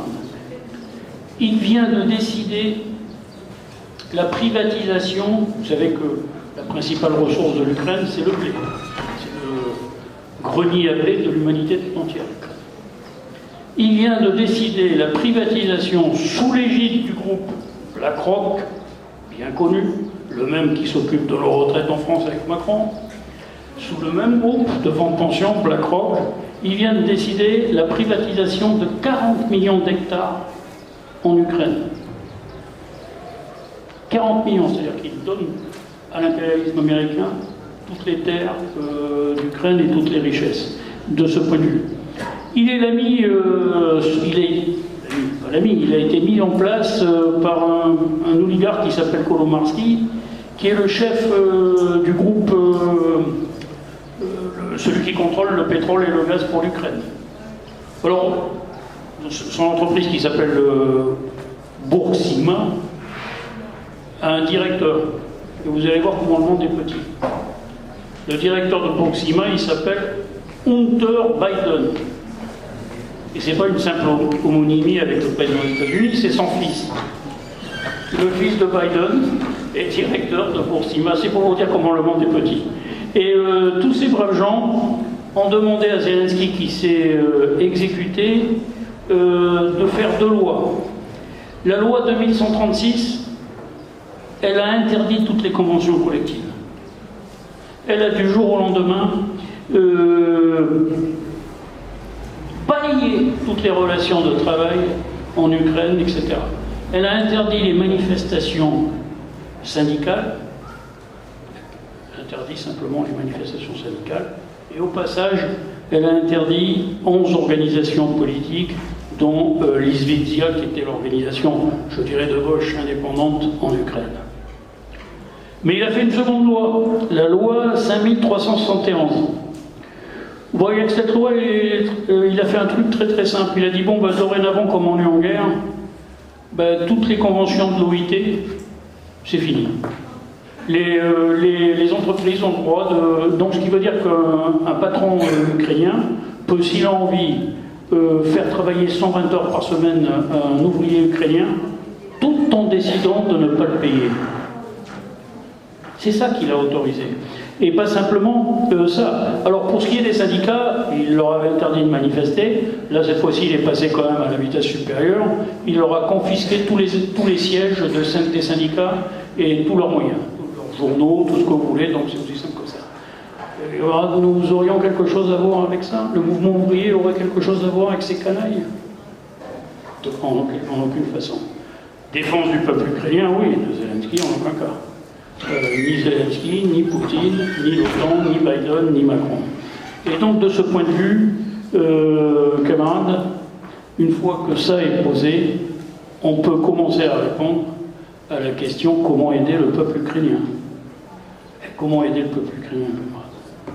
Ce soir, nous aidons le peuple ukrainien en multipliant ce type d'initiative, c'est-à-dire initiative qui vise à organiser tous ceux qui sont contre la guerre, qui ne se laissent pas avoir, impressionner, parce que vous comprenez, si aujourd'hui vous dites que ce sont les Américains, ce qui est la vérité, qui est dite par tout le monde, même Kissinger le dit, de ce point de vue, qui ont organisé, qui sont derrière tout ça, immédiatement, on vous dit poutiniste. Seule l'organisation des peuples et le soulèvement des peuples et de la classe ouvrière organisée peut permettre d'arrêter la guerre. Et c'est un honneur aujourd'hui, camarades. C'est un honneur. Par exemple, quand les ouvriers portuaires du port de Gênes en Italie refusent de charger les armes pour l'Ukraine. C'est l'honneur du mouvement ouvrier. Et nous sommes fiers d'être de ce point de vue. C'est un honneur pour moi. Quand les 76 députés de LFI ont décidé de voter contre les crédits de guerre, bien sûr que c'est un honneur, camarades. Et ça n'appelle qu'une seule chose, à renforcer les groupes d'action et la France insoumise, à la renforcer massivement, à renforcer ce combat, à renforcer les syndicats qui se prononcent contre la guerre pour la satisfaction des revendications, à renforcer le mouvement ouvrier organisé. Et c'est pourquoi je conclurai simplement en vous faisant la proposition suivante. Vous le savez, nos camarades allemands ont pris l'initiative d'une conférence européenne qui se tiendra en visioconférence le 8 juillet. Et ils demandent bien évidemment dans tous les pays et à tous les peuples qui sont organisés sur ces questions-là de bien vouloir leur répondre. Et je vous proposerai, si vous en êtes d'accord, d'adopter la réponse suivante. Chers camarades, nous participons à la réunion publique de Lyon ce jeudi 15 juin à la Bourse du Travail, à l'appel des signataires Halte à la guerre. Informés de votre proposition d'invitation à une conférence européenne le 8 juillet contre la guerre sociale, préparant elle-même un congrès européen sur la paix qui pourrait se tenir durant l'automne 2023 à Berlin, considérons nous retrouver pleinement derrière les mots d'ordre de cette conférence. Je reprends les mots d'ordre. Un cessez-le-feu immédiat et des négociations contre les livraisons d'armes, contre les budgets d'armement et de guerre, pour la levée des sanctions, ni OTAN ni Poutine, non à la guerre, non à la guerre sociale, contre les budgets guerre, les milliards pour les hôpitaux, les écoles, les communes, la défense du salaire réel, blocage général des prix. C'est pourquoi nous décidons de participer à votre conférence et nous vous envoyons notre salut le plus fraternel. Si vous en êtes d'accord, je vous proposerai donc d'adopter cette motion et d'en faire en quelque sorte notre mandat pour les semaines à venir. Je vous propose de procéder tout à fait simplement par un vote, manifester votre accord en levant la main. Merci, baissez les mains. Y a-t-il, baissez les mains, camarades. Y a-t-il des abstentions?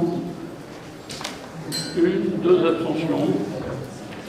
Bien, bah écoutez, à deux abstentions près, c'est à l'unanimité des présents que le texte a été...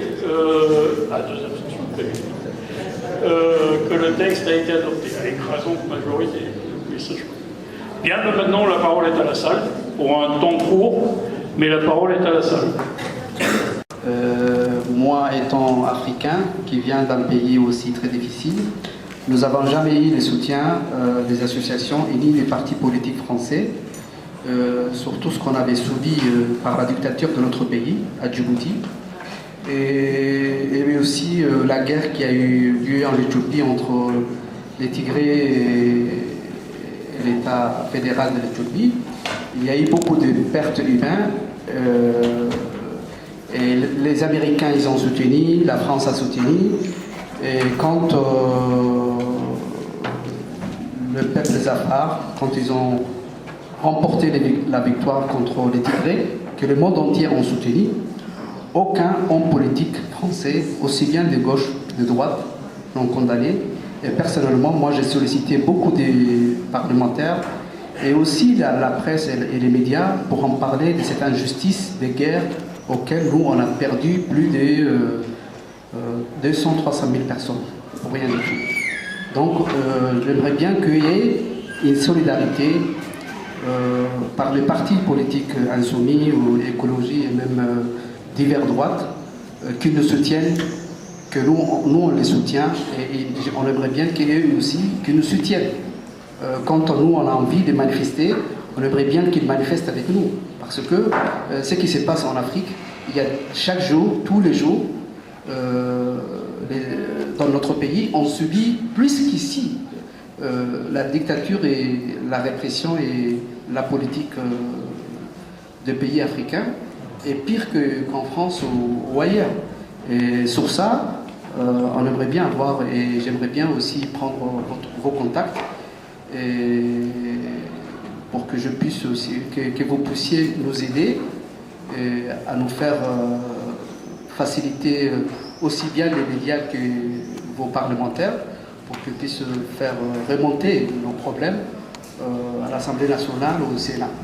Et moi personnellement, ça fait presque 35 ans que je suis opposant au régime dictatorial de mon pays, et la France m'avait refusé l'asile politique. Ils ont voulu m'expulser dans mon pays d'origine. Pendant que j'étais à cette époque-là à Brest, heureusement le Breton m'a soutenu et j'ai pu avoir mes papiers grâce au soutien français, civil.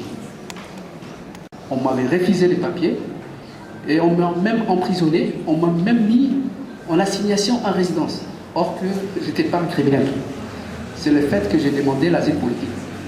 Comme Djibouti et les chouchous de l'État français, donc pour eux, Djibouti n'était pas une dictature. Et je vous remercie, merci beaucoup, et ça m'a fait plaisir d'être ici. Et le fait que je partage aussi les problèmes de tous ceux qui souffrent partout dans le monde entier, je me retrouve dans cette souffrance. Merci et merci beaucoup. Plusieurs mois, toute cette année, la solidarité et le sans-faille de tous les syndicats. Voilà. Alors, effectivement, il y a eu des manifestations, on a eu le soutien du peuple, mais on a eu le crachat du gouvernement, malgré le non. Vous avez posé la question, et on se la pose tous, comment se fait-il qu'on ait, on va dire dans les sondages, 70% des gens qui nous soutiennent, etc., et que ça n'a pas fait faiblir. Et comment se fait-il, alors j'ai mes 60 ans, j'ai pris 9 mois dans la tête moi, avec la retraite, donc voilà, puisque je suis 63, comment se fait-il qu'on n'y arrive pas, alors que quand on tourne, et j'ai vu le Vaguer, enfin bref, beaucoup de réformes qui sont tombées et que là on n'y arrive pas. Effectivement, quelqu'un dans la salle, vous l'avez dit, on a bloqué le pays. Et là, on n'a pas bloqué le pays.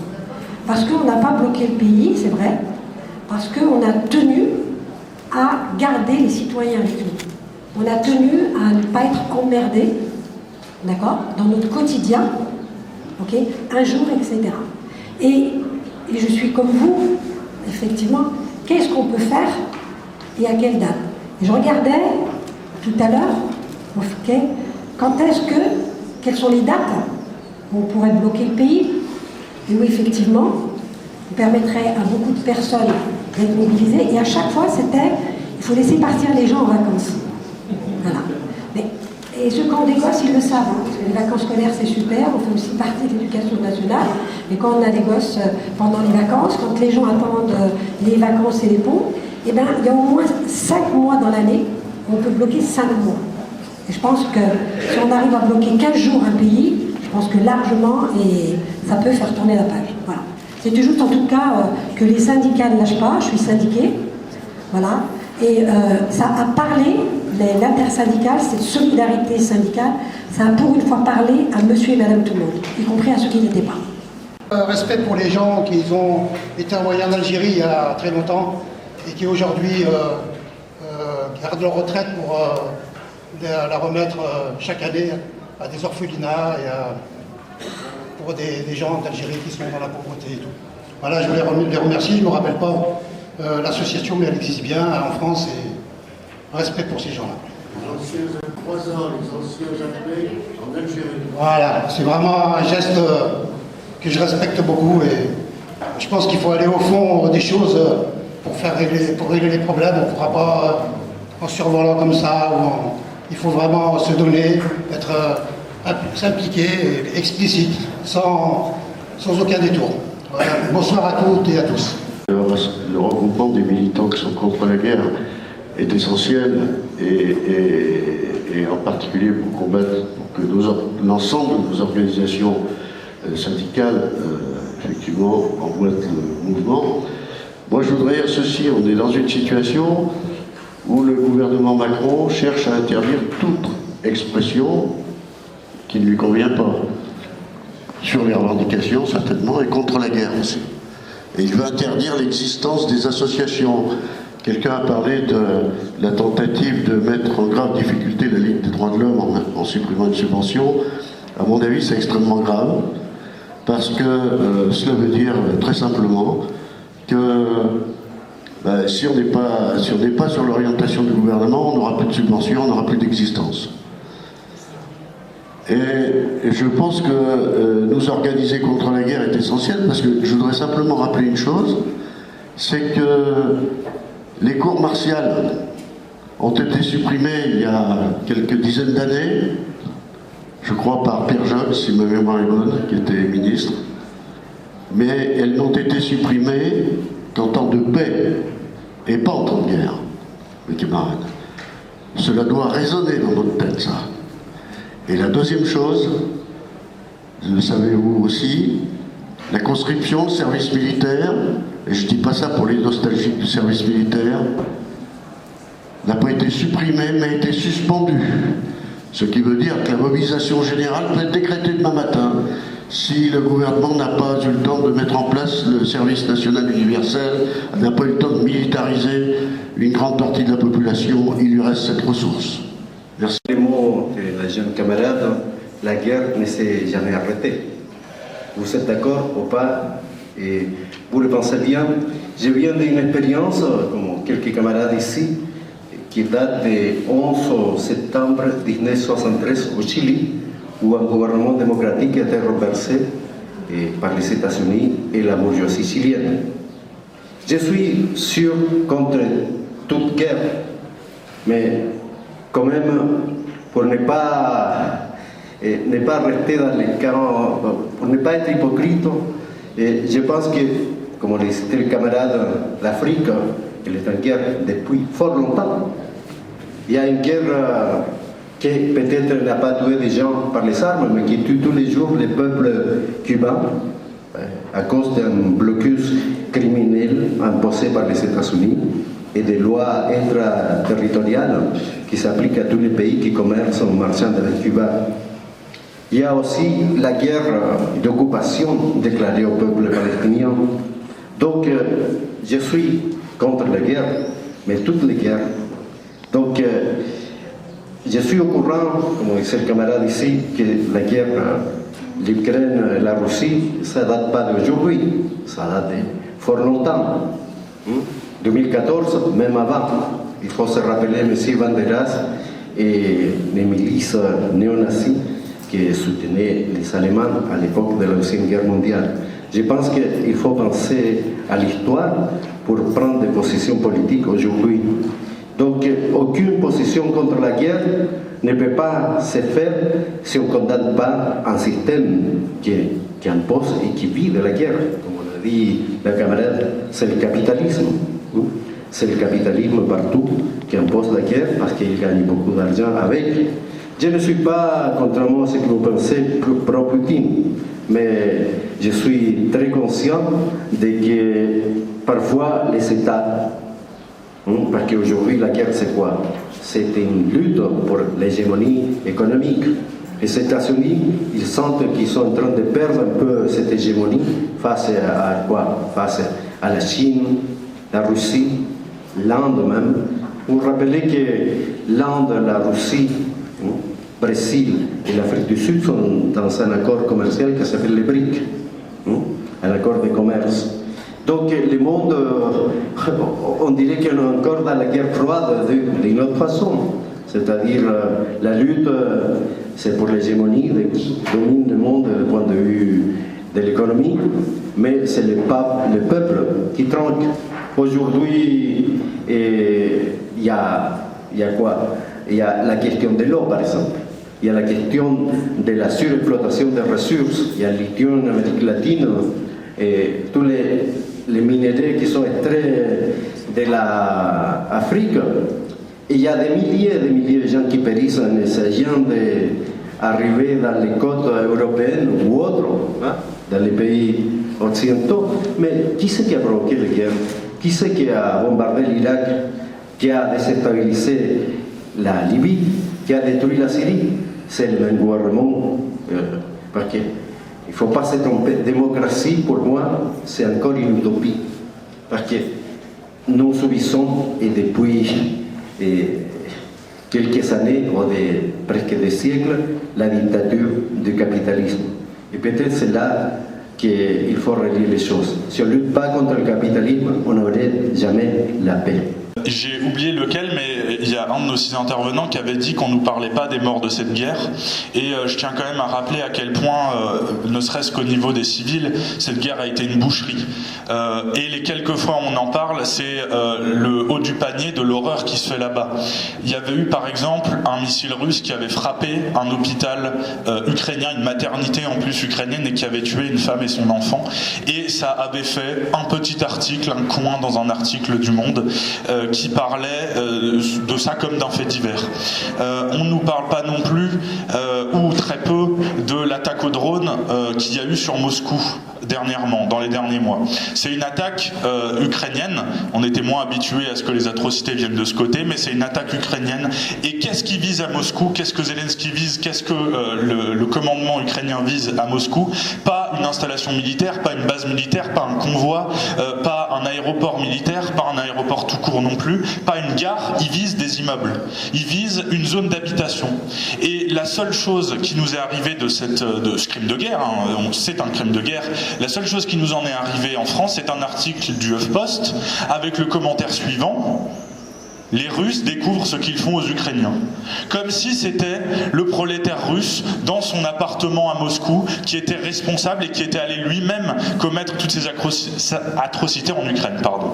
Et c'est inexact de dire qu'on ne nous fait pas part des victimes de ce conflit, parce que l'armée ukrainienne elle-même en parle très bien.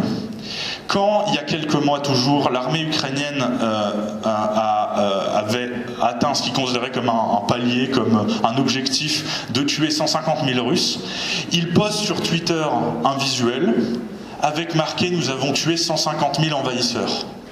Mais quand j'ai vu ça, je me suis dit « Mais pardon, vous n'avez pas tué 150 000 envahisseurs, vous avez tué 150 000 conscrits, des types qui avaient 18 ans, des types qui avaient mon âge, qu'on avait forcés à venir. » Et je veux aussi en profiter pour m'arrêter là 2 minutes sur les conscrits russes, sur la manière dont est menée la conscription en Russie.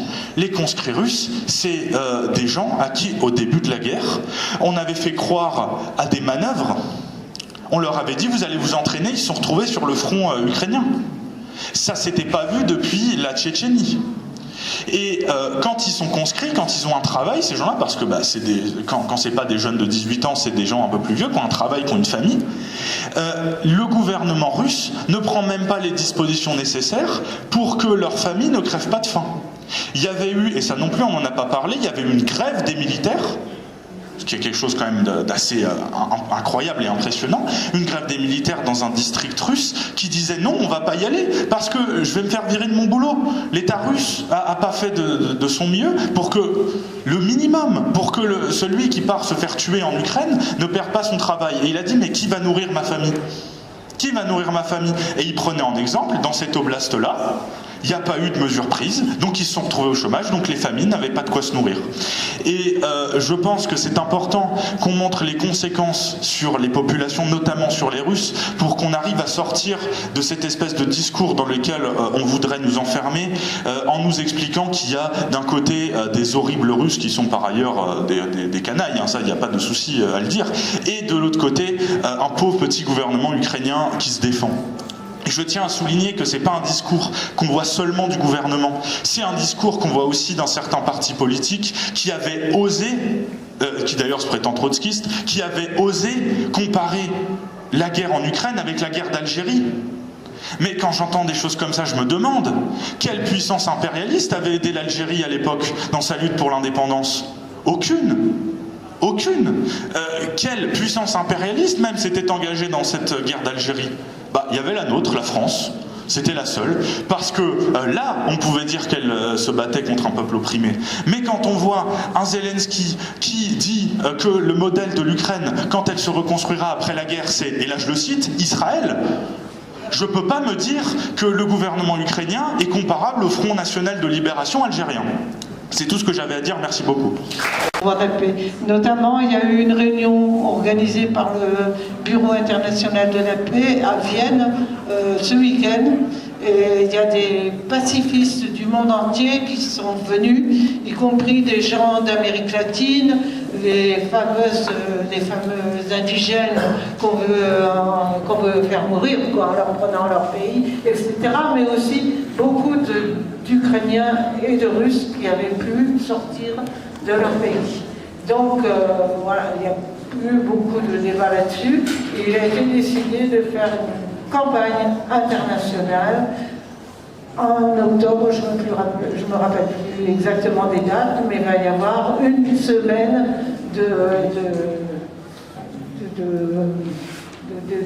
d'actions diverses. Voilà. Je vais dire aussi qu'on fait partie. On a 3 postes, pas à l'ONU, mais dans l'ONU, un truc qui s'appelle l'ECOSOC. L'ECOSOC, c'est ce qui prépare le travail de l'Assemblée générale. Et donc, on essaye, parce qu'on a 3 postes là, nous, et on essaye donc de faire en sorte que cette ONU change dans sa façon de traiter les choses. On ne va pas s'attaquer de front, bien sûr, au droit de veto, parce que de toute façon, on est des petits par rapport à ça. Mais on a trouvé des façons de faire pour l'avenir, et voilà, notre travail. Merci. Il y a une camarade qui a posé une question qui me semble judicieuse et responsable, à savoir comment se fait-il qu'on y arrive. Elle faisait allusion, bien évidemment, à la mobilisation pour les retraites contre Macron ici en France. Et cette question peut bien évidemment être totalement élargie à la question comment se fait-il qu'on ne peut pas les arrêter sur la question de la guerre. De ce point de vue, sachant que par ailleurs, je le répète, je ne connais aucun peuple sur cette planète qui soit favorable à la guerre. Ceci n'existe pas. Tous les peuples sont favorables, bien évidemment, à la paix et sont favorables à vivre dans des conditions tout à fait normales et non pas de destruction physique d'eux-mêmes. Je pense que beaucoup de choses ont été dites pour répondre à cette question. La première, c'est qu'il y avait des problèmes. Je le répète, il y a des problèmes. Il y a des nuances. L'intervention à l'instant même de Arlette, de ce point de vue, a indiqué elle-même que dans le monde de la paix, qui pourtant est le mouvement de la paix, camarade, de ce point de vue, et qu'il est pour la paix, il n'y a pas de problème. Eh bien, il y avait des discussions d'aucuns qui pouvaient penser que si on se disait contre la guerre, on était pour Poutine. Hein, c'est des choses qui arrivent, on a cité les différents exemples, le camarade a repris l'intervention bizarroïde du NPA qui manifeste à côté de Macron. Enfin, il y a tous ces éléments, il y a les Verts qui votent pour 60 milliards d'armes nucléaires, vous avez tous ces éléments. Il y a donc des obstacles. Des obstacles. Est-ce que nous pouvons regarder vers les institutions, vers les gouvernements pour trouver une solution? Pour ma part, je pense que non. Je pense qu'il faut regarder en bas, vers les peuples, que la solution viendra d'en bas, contre le haut. Elle viendra d'en bas, des peuples. Elle viendra de la mobilisation de la classe ouvrière. Elle viendra des dockers de Gênes et de la généralisation de travailleurs qui refuseront de charger les avions, les bateaux pour partir les armes. Elle ne peut venir que de là. Elle viendra de la mobilisation de la classe ouvrière américaine, de la jeunesse américaine, qui a su se mobiliser pendant la guerre du Vietnam et de manière remarquable. Et elle viendra de tout ce peuple américain, et notamment du peuple noir américain, contre Biden, contre le Parti démocrate, contre les républicains, contre Trump, contre l'OTAN, qui sont tous partisans de la guerre, alors avec des nuances entre eux, bien évidemment, mais partisans de la guerre de ce point de vue, parce qu'ils sont partisans de l'écrasement de la classe ouvrière. Elle viendra en France de la mobilisation que nous allons continuer dans ce pays contre Macron, contre la Ve République. C'est pourquoi, camarades, j'ai invité tout à l'heure à renforcer la France Insoumise et les groupes d'action, parce que, camarades, c'est une réalité. Au mois de novembre, quand il y a le vote à l'Assemblée nationale sur la déclaration belliciste de l'entrée de la France, etc., dans la guerre, il y a eu une discussion, camarades. Les députés de la France Insoumise se sont abstenus, sauf un, le camarade Jérôme Legard, qui a voté contre. Il a prévenu qu'en aucun cas il pourrait voter cette déclaration belliciste.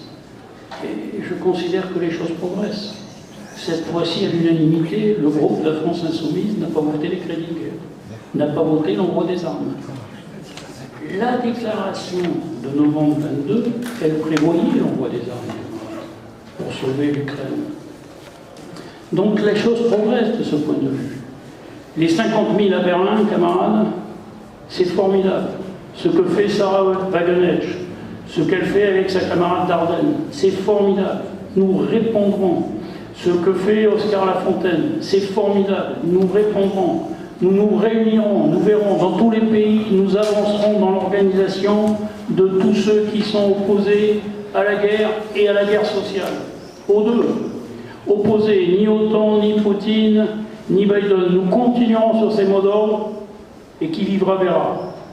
Lénine avait dit que l'impérialisme, c'est l'époque des guerres et des révolutions. Pour le moment, l'époque des guerres l'emporte.